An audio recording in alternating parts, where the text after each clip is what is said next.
After taking care of my disabled aunt for 4 years without a day off, I missed one family dinner.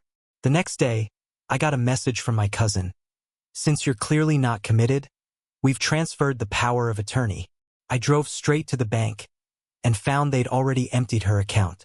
But they didn't know I recorded every call, every lie, and every signature they forged. I'm 41. I live in Dayton, Ohio. My name is Rick, and I've spent the last 4 years of my life doing something most people wouldn't do for even one. I took care of my Aunt May. She's not just any aunt. She's the one who took me and my mom in when my dad left. She was the only person who cared about me growing up. When she had her stroke in 2019, she lost everything: mobility, speech, most of her independence. She couldn't be alone, not even for an hour. I didn't think twice. I moved into her house the day she got out of rehab. I left my apartment, left my job, and became her full-time caregiver. I cooked every meal, helped her bathe, changed her when she couldn't make it to the bathroom. I took her to every appointment, tracked every pill. When she cried at night, I sat by her bed until she fell asleep. I gave her back a little dignity every day, and I didn't ask for anything. I didn't take money. I didn't take credit. But someone else did. My cousin Tara. Tara is Aunt May's niece too. Her mom was May's sister. She lives in Columbus, maybe an hour away. But she never came. Not once in the early days. Not for the stroke. Not for the seizures.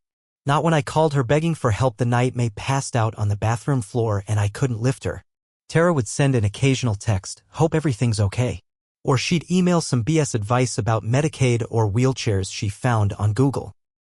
She sent one check for $300 and wrote "for May's care" in the memo line like she was some kind of philanthropist. But mostly she stayed away. Until May's bank account got big. You see, after years of working for the county, May had a pension. Not huge, but steady. She also had savings. About $90,000 when I took over. I was careful. Paid her bills, kept receipts, didn't touch a cent for myself. I knew one day there'd be questions, so I kept a paper trail. Every transaction. Every invoice. Every phone call with the bank, the doctor, the pharmacy, I recorded all of it. Not because I expected a fight. I just knew how people get around money. Last month, my mom invited everyone over for dinner.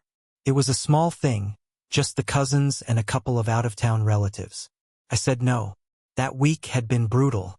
May had a reaction to a new medication. She fell twice. I was changing her sheets 3 times a night. I hadn't showered in 2 days, so I told them I couldn't come. I offered to FaceTime if things settled down. That was it. The next day, I got the text. Since you're clearly not committed, we've transferred the power of attorney. Effective immediately. It didn't seem real. I stared at it for a full minute, then I called Tara. No answer. I called May's case manager. She hadn't heard anything. I called the lawyer who helped us draft the original POA. He said he hadn't been contacted. I rushed back to May's house. She was in her chair, eyes red, hands shaking. She was trying to speak, but nothing came out clearly. She just pointed to a letter on the table. It was from her bank. Apparently, someone had brought her into the branch the day before. They presented new POA paperwork. Within hours, they drained over $86,000 from her savings and moved it to a new account. A joint account. With Tara's name on it. I swear my hands went cold. My stomach dropped. I drove straight to the bank. Didn't even change my shirt. I walked in and demanded to speak to the branch manager. I showed him the original POA dated, signed, notarized. I told him I had proof May couldn't have agreed to anything new. He looked nervous. Said he'd have to speak with their legal team. Said I couldn't see the account activity without being on the new POA. I asked if they had surveillance footage. He said yes, but only police could request it. Here's what he didn't know: I have video. Our Ring doorbell caught everything that day. It shows Tara and her boyfriend showing up around 10 a.m. I was out picking up meds from CVS. They knocked. May didn't answer right away. They let themselves in using the hidden key I told no one about, but Tara knew from years ago. About 20 minutes later, they come out carrying May. No wheelchair. Just her, slumped in her nightgown, barely responsive. They put her in the back seat. Drove off. I checked the footage 5 times. May looked like she wasn't even awake. Then I pulled out my audio files. Last month, I recorded a call where Tara said, "Don't you think it's a little convenient how she can't talk clearly?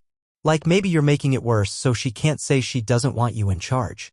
Another recording. You've been living in her house for free for years. The money's not even yours. She didn't know I kept everything. I went home and called a lawyer. Then I called the cops. I called Adult Protective Services. I even called the local news tip line. They had no idea who they were messing with. I'm just getting started. The lawyer I hired, Debbie Marks, was sharp and didn't waste time.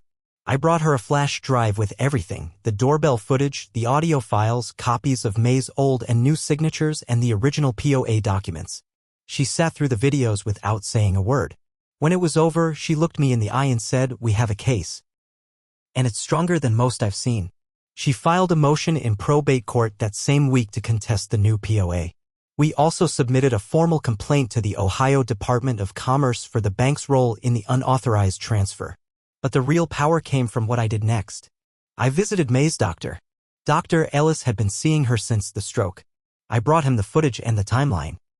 He wrote a statement that May had significant cognitive impairment and could not, under any circumstance, understand or consent to a new legal agreement. That medical opinion? Gold. At the same time, Adult Protective Services came to the house. I didn't hold anything back. Showed them everything. They interviewed May, but she couldn't answer much. Still, they saw how shaken she was. How every time I mentioned Tara's name, she started crying. A week later, Tara served me with a cease and desist. She said I was harassing her, that I'd illegally recorded conversations. She wanted me to delete all the audio and video or she'd sue for defamation. But she'd already made her biggest mistake. She forged a signature on a state document. And now I had 3 people, her boyfriend, and the bank manager, who were part of it. 2 days after the cease and desist came, Debbie got a call from the police. They had reviewed the footage and launched an investigation. One of the detectives even told me off the record, "You're lucky you recorded everything. This could have been swept under the rug." Then the real twist hit. I got a call from Tara's boyfriend's ex-wife. I didn't know her personally, but she reached out on Facebook and said she had information I might want to know. I called her, and what she told me nearly made me drop the phone. Tara and her boyfriend had done this before. Not with an aunt, but with his own grandmother. They'd gotten power of attorney over her in 2016, drained her bank account, then put her in a low-end nursing home while they moved into her house and flipped it. She died less than a year later. The nursing home had filed complaints. So had a social worker. But nothing came of it. No one connected the dots. Until now. I gave that info to my lawyer and to the cops. They opened the old case. Suddenly, what Tara thought was just a quick grab for money became something much bigger. Pattern. A trail. The final blow came a few days later. The bank, under pressure, agreed to freeze the new account. They also handed over the in-branch surveillance video. And just like my doorbell camera showed, May was out of it. Her head lolled to the side while Tara spoke for her. The teller didn't ask a single question. They'd violated every procedure in the book. That same day, Tara texted me again. "You're really doing this? She's old. What does she need the money for? You want it for yourself. Admit it." I didn't answer. I sent the message to my lawyer. Because I knew what was coming next. And so did she. About a week after the police confirmed they were investigating, I got a letter from the county clerk's office. It said a hearing was scheduled. Tara was contesting the freeze on the joint account. She was demanding access again, claiming I was using May for financial gain and refusing to let family help. It made me sick to read. I hadn't taken a cent from that account. I had receipts for every single thing I bought for May, down to her toothpaste and shampoo. Meanwhile, Tara had emptied nearly the entire thing in 2 days. Over $86,000 gone. Rent paid ahead for a year on a new condo in Columbus. A $9,800 wire to some luxury furniture place. A down payment on a 2024 Audi SUV. And not one dime spent on May. But it wasn't just about the money anymore. Tara was getting desperate. I found out she'd been contacting other family members, telling them I was isolating May and refusing to let her see anyone. She was trying to build a case, make it look like I was the problem. One night, around 11 p.m., I heard a knock at the door. It wasn't the police. It was CPS, Child Protective Services. They said they got an anonymous report that I had a minor in the house who was being neglected. I don't even have kids. I let them in, showed them everything. One of the officers looked uncomfortable. She said the call sounded bogus, but they had to follow up on every tip. Later, I traced the number they left on the report. It was a burner phone. I have no proof Tara made the call. But the timing? The tactic? It screamed her. I called my lawyer. She said we'd include it in our statement for court, show the pattern. The threats. The intimidation. And then, just 3 days before the hearing, Tara's boyfriend got arrested. Turns out, he'd used May's bank account to apply for a small business loan under her name. Forged her name again. He thought since the money was already transferred, the bank wouldn't look too closely. He was wrong. He was charged with fraud and elder financial abuse. Tara tried to claim she didn't know, that it was all his idea. But the cops had text messages, voicemails, even a selfie she'd sent from the bank lobby with the caption, "Getting the loot today, finally." The DA called it one of the most shameless elder exploitation cases we've seen in years. But here's the part that hit hardest. The morning of the court hearing, Aunt May had a seizure. She didn't wake up for nearly 6 hours. I stayed at the hospital all day. I didn't go to court. My lawyer went without me. When she came back, she hugged me and said, "We won." The POA was restored to me. The judge called the new one invalid, coercive, and potentially criminal. The bank was ordered to return every cent they could recover, about $61,000. The rest was being pursued through a civil suit. But Tara? She didn't stop. She filed a restraining order against me. Said I was stalking her. That I threatened her life. She even filed a claim with the state's long-term care office, saying May was unsafe with me. They sent someone to inspect the house. They found a fully equipped, spotless home. Medication logs. Meal charts. Safety bars in the bathroom. I even had a record of every appointment and every call to her doctors. The inspector apologized on the way out. But by then I was running on fumes. I hadn't slept through the night in weeks. May's condition was getting worse. And Tara was still out there, free, shameless, and playing the victim. I wanted to end this once and for all. So I did something I hadn't done yet. I contacted the local newspaper. And then I called a podcast. The reporter from the Dayton Daily News was quiet for most of our interview. She took notes while I talked. I gave her everything, videos, phone calls, medical statements, even the social media messages Tara had sent other family members. She didn't say much at first, but before she left, she looked at me and said, "This is going to piss a lot of people off." The story dropped 5 days later. Front page of the local section. Headline: Caregiver battles family over stolen savings in elder abuse case. It exploded online. Hundreds of shares. Dozens of angry comments. People were furious. They called for charges. They called out the bank. They called Tara every name you can imagine. And then came the podcast. A true crime show out of Columbus picked up the story. They did a full episode on elder exploitation using May's case as the example. They used clips from Tara's voicemails, played the doorbell audio, described how Tara and her boyfriend lifted May like dead weight into that car. They didn't blur names. Tara tried to go private online. She deleted all her profiles, but it was too late. People found her work info, called her a thief, called her a predator. Then the fallout really started. She lost her job. Some nonprofit in Columbus that helped families manage finances. The irony almost made me laugh. Her landlord posted a notice on her door.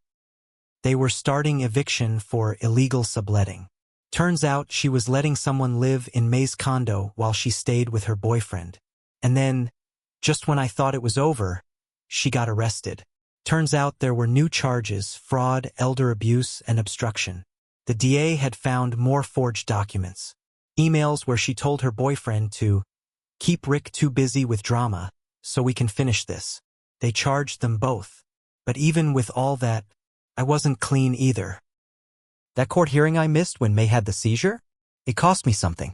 The judge gave me back power of attorney, yes, but they also assigned a state guardian to oversee May's finances until her recovery stabilized. They said it wasn't a punishment, but a safeguard. I had pushed myself too far. I hadn't asked for help when I should have. I didn't trust anyone. And that's on me. I should have involved the lawyer earlier. I should have never let Tara get that close, even for a minute. For 4 years, I gave everything I had to May. I don't regret that. But I didn't give anything to myself. I lost my career. My health took a hit. I pushed friends away. All because I was trying to hold everything together. May passed away 3 months later. Peacefully. In her sleep. I was right there holding her hand. After her funeral, I got one final letter. It was from her lawyer. She had changed her will. She left me the house. What little money was left. But more than that, she left me a handwritten note, shaky and short. You saved my life more than once. I'm sorry they hurt you, but you never let them win. I love you always. Tara is still fighting the civil suit. She's probably going to lose. Her boyfriend pled guilty and took a deal. He turned on her to save himself. Me? I'm starting over. I got a job again. It's not flashy, working at a local repair shop, doing oil changes and brake pads, but it's mine. I see a therapist now, too. I'm learning not to carry everything alone. I still have the videos, the recordings. I don't watch them anymore, but I keep them, just in case anyone else ever tries to rewrite the story. Because I was there, and I remember everything.